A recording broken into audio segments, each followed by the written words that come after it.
नमस्कार दोस्तों।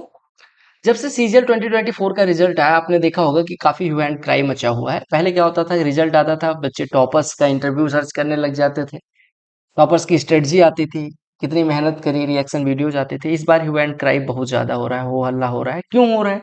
उसके पीछे वजह यह है कि जिनको पोस्ट एक्सपेक्टेड थी, जिनके मार्क्स थे, उनको कोई पोस्ट नहीं मिली। बहुत सारे लोग ऐसे हैं जिनका पीडीएफ में नाम ही नहीं है। बहुत सारे लोग ऐसे हैं जो बिना मतलब ऐसे एक्सपेक्ट किए हुए उनको पे लेवल किसी ना किसी की पोस्ट मिल गई। यहाँ पे आज आपके सामने एक प्रूफ लेके आया हूँ, किसी ने स्क्रीनशॉट शेयर किया और मैंने वेरीफाई किया। उसके बाद पता चला भाई साहब को तो पे लेवल 7 की पोस्ट मिल गई, एएसओ इन सीएसएस मिल गई। अभी प्रूफ भी दिखा दूंगा। देखो, सबसे बड़ी बात ये होती है ना कि नॉर्मलाइजेशन होना गलत चीज नहीं है, बट नॉर्मलाइजेशन इस तरह का होना बिल्कुल गलत चीज है। अब देखिएगा, सारी चीजें मैं एक एक करके बात कर लेता हूँ। पब्लिक डोमेन में डेटा अवेलेबल है तो इसमें कुछ हाइड करने की भी जरूरत नहीं है। जो भी होगा रियल होगा तो कोई दिक्कत नहीं, गलत होगा तो हंसना ही चाहिए किसी भी इंसान को। कैंडिडेट का नाम है रवि गुप्ता, रोल नंबर इतना है, ओबीसी कैटेगरी है। ठीक है, 18 जनवरी 2025 को इनका मेंस एग्जाम हुआ और धनबाद में, झारखंड के धनबाद में इनका एग्जाम मेंस का हुआ। अगर हम बात करें रैंक मित्रा के डेटा में तो इनका ओवरऑल रैंक 32,608 बन रहा था, जो कि किसी भी कैटेगरी में अगर आप O R U R OBC EWS से हैं तो आपका सिलेक्शन नहीं होना चाहिए, क्योंकि 1 लाख बच्चों में अगर आपकी इतनी रैंक है तो एक्चुअल रैंक तो कुछ और ही होनी चाहिए एक्चुअल डेटा में। बट अगर शिफ्ट की रैंक देखें तो शिफ्ट में भी 14,600 था, तो ओबीसी से पोस्ट मिलने के चांसेस खत्म हो गए थे। कैटेगरी की रैंक अगर देखें 13,021, ओबीसी कैटेगरी को पोस्ट ही नहीं मिलनी चाहिए। हालांकि टफ शिफ्ट थी, नॉर्मलाइज जो एवरेज मार्क्स 286 थे इनके, यहाँ पे देख पा रहे होंगे 299 मार्क्स थे, 13 मार्क्स ज्यादा थे कैटेगरी के एवरेज से। शिफ्ट के एवरेज से 22 नंबर ज्यादा थे, तो इनको पोस्ट मिलनी चाहिए आपके हिसाब से। यहाँ पे देख लो, average marks 20 marks average marks से ज्यादा थे, 22 मार्क्स शिफ्ट के एवरेज से, और कैटेगरी के एवरेज से 13 मार्क्स इनके ज्यादा थे। तो आप कह सकते हैं कि चलो ठीक है, एक दो प्रश्न गलत हुआ हो, इनको कोई एक पोस्ट पीएसए की मिल गई हो। सरप्राइजिंग चीज ये ना होती अगर पीएसए की पोस्ट मिलती। सरप्राइजिंग चीज ये है कि इनको एएसओ इन सीएसएस मिल गया, पे लेवल 7 की पोस्ट, जो कि ड्रीम पोस्ट है। जो कि 320, मेरे एक दोस्त हैं उनके 327 थे और 327 में उनको कोई पोस्ट नहीं मिली। मतलब पे लेवल 7, हालांकि उन्होंने पे लेवल 7 और 6 ही भरा था, पे लेवल 5 4 नहीं भरा, बट 327 में उनको कोई पोस्ट नहीं मिली। और ऐसे बहुत सारे लोग हैं जो मैसेज कर रहे हैं कि 330 में उनको कोई पोस्ट ही नहीं मिली, उन्होंने हर पोस्ट प्रेफरेंस भरी थी। अब देख लेते हैं इनके मार्क्स। क्वांटिटेटिव एप्टीट्यूड में ऐसा कुछ नहीं था कि ये बहुत टफ पेपर आया था, इनके 66 नंबर थे आउट ऑफ 90। तो मार्क्स आपको पता है, अगर पेपर मतलब मैं हमेशा कहता हूँ कि अगर आपको पे लेवल 7 की पोस्ट लेनी है, आप यूआर ओबीसी और ईडब्ल्यूएस कैटेगरी से हैं, तो आपके मिनिमम 160 प्लस तो होने चाहिए। मैं तो 170 कहता हूँ। यहाँ पे भाई के कितने आए, 137 नंबर आए और भाई साहब को पे लेवल 7 की पोस्ट मिल गई। इंग्लिश में 123 ठीक स्कोर है, ऐसे गड़बड़ नहीं है। बट जीए में देखो, जीए में भी कुछ अलग स्कोर नहीं किया, 39 नंबर है, ठीक हम मान सकते हैं।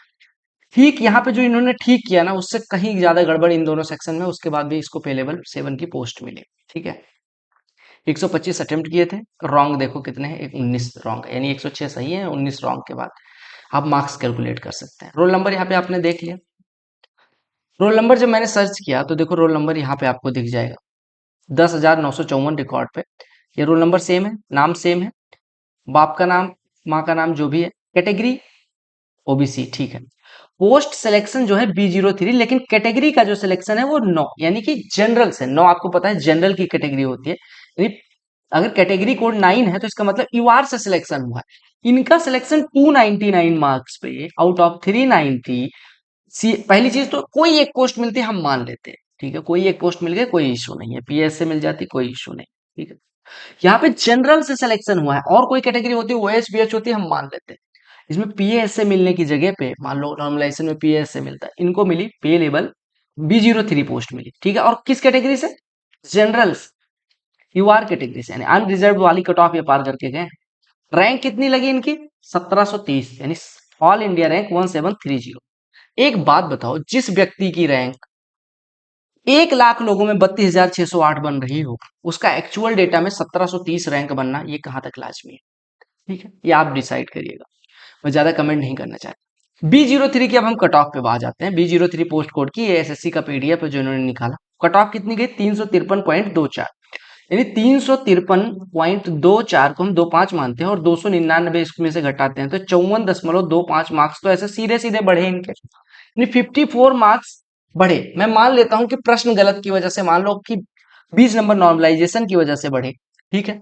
तो मान लेते हैं कि 20 नंबर अगर नॉर्मलाइजेशन के बढ़े तो 34.25 इनके प्रश्न गलत होने की वजह से बढ़े, मतलब प्रश्न एसएससी ने इतनों का आंसर चेंज किया। एक प्रश्न 4 नंबर का, यानी हम 9 प्रश्न मान सकते हैं। 9 प्रश्न एसएससी ने आंसर की में चेंज किए हों और 20 नंबर नॉर्मलाइजेशन में इनको फायदा हुआ, और वो 9 प्रश्न जिसके आंसर इन्होंने चेंज किए हैं वो इनके सारे सही हों, या फिर जो एसएससी ने आंसर रिवाइज किया हो वो सारे इन्होंने पहले सही किए रहे हों, तब जाके ये केस बन सकता है। ठीक है। अब देख लेते हैं B03 है कौन सी। B03 पोस्ट कोड, यहाँ पे अभी पोस्ट कोड में नीचे आपको मिल जाएगा, ये देखो B03 को मैंने हाईलाइट कर दिया। B03 assistant section officer in CSS होता है, यानी पे लेवल 7 की पोस्ट है। दिल्ली की one of the prime post, toppers की चॉइस होती है। एमईए के बाद एएसओ अगर कोई लेता है तो सीएसएस लेता है। इवन बहुत लोग एमईए छोड़ के सीएसएस, क्योंकि प्रमोशनल एस्पेक्ट होता है, मैं ही कई लोगों को जानता हूँ जो अच्छी रैंक लाने के बाद सीएसएस ले लेते हैं। वो 299 आउट ऑफ 390 स्कोर करके किसी को जनरल कैटेगरी से मिल रहा है, मतलब मिला है। और शिफ्ट में कितने का नॉर्मलाइजेशन, यानी कि 54 नंबर का इनका फायदा हुआ है। अब कैसे हुआ है वो एसएससी जाने, एसएससी ने कितनों का आंसर चेंज किया, क्या नहीं किया, कितना नॉर्मलाइजेशन में दे दिया, मतलब अकल्पनीय है चीजें। ठीक है। और ऐसे एक रिजल्ट नहीं है, जितने प्रूफ आपके पास, अगर किसी के पास भी ये प्रूफ है तो कृपया करके हमसे शेयर करें। I try to make a video, और हम एसएससी से रिक्वेस्ट करेंगे कि अगर आपसे गलती हुई है, अगर ऐसे रिजल्ट आपको चेक, मतलब गलती इस रिजल्ट से ये प्रूफ होता है कि गलती तो हुई है, नॉर्मलाइजेशन में एब्रप्ट हुआ है, जो भी चीजें हुई, और एक बार फाइनल आंसर की आएगी तो उससे ये भी क्लियर हो जाएगा, जो 9 प्रश्न का मैं कह रहा हूँ कि 9 प्रश्न चेंज किए, इसी वजह से आप लोग सारे प्रूफ शेयर कर दें। बाकी फाइनल आंसर की का वेट कर लेते हैं, क्योंकि फाइनल आंसर की से हमें ये क्लियर हो जाएगा कि एसएससी ने ज्यादा प्रश्नों के आंसर तो नहीं चेंज कर दी।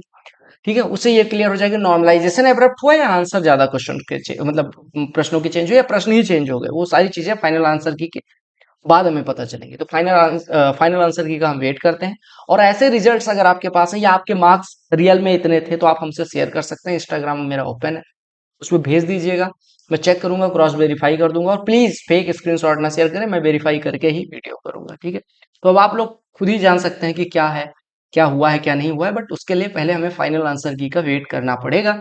उससे पहले हम कुछ नहीं कर सकते हैं। तो फाइनल आंसर की में हमें ये दिख जाएगा कि क्या चेंज हुआ है, क्या नहीं। इससे पहले मैंने एक वीडियो बनाई थी कि क्या क्या चीजें एसएससी में चेंज होनी चाहिए, जो यहाँ पे आपको दिख जाएगी। कृपया करके ये वीडियो जरूर देखें और औरों तक शेयर भी जरूर करें। बाकी चैनल पे नए होना सब्सक्राइब कर लेना, क्योंकि इधर आपको फ्री में one of the best material हर चीज का मिलता है। ठीक है। मिलते हैं अगली वीडियो में, तब तक के लिए bye, take care, love you all, keep supporting, keep rocking together. But अभी हमें साथ आने की जरूरत है। अगर कुछ भी गलत हुआ है तो रिजल्ट रिवाइज होना चाहिए। ठीक है। जो लोग सेलेक्ट हुए उनके हम साथ हैं, बट अगर कोई अनफेयर मीन्स से सेलेक्ट हुआ तो उसके हम सख्त खिलाफ हैं, क्योंकि अनफेयर मीन्स नहीं चलना चाहिए, उससे लाखों युवाओं का भविष्य दांव पे लग जाता है।